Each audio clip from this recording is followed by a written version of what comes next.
এই দোয়াটা পড়ার দরকার আছে না নাই? সকালবেলা যদি পড়েন 3 বার, সারাদিন তারা আপনার জন্য মাগফিরাতের দোয়া করবে। আর ওই দিন ইন্তেকাল করলে আল্লাহ তাআলা শহীদ হিসেবে আপনাকে কিয়ামতের দিন দাঁড় করাবে। আবার সন্ধ্যাবেলায় যদি পড়েন, সারা রাতের জন্য 70,000 ফেরেশতা মাগফিরাতের দোয়া করবে। ওই রাতে মারা গেলে শাহাদাতের মৃত্যু নসিব হয়ে যাবে।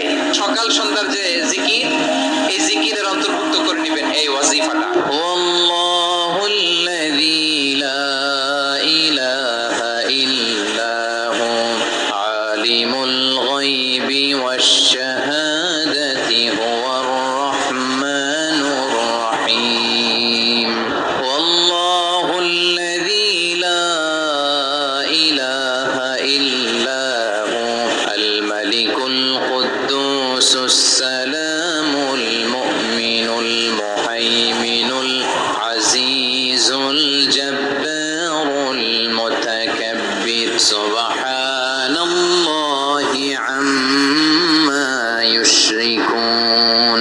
ওয়াল্লাহুল খালিকুল বারিউল মুসাউবিরু লাহুল আসমাউল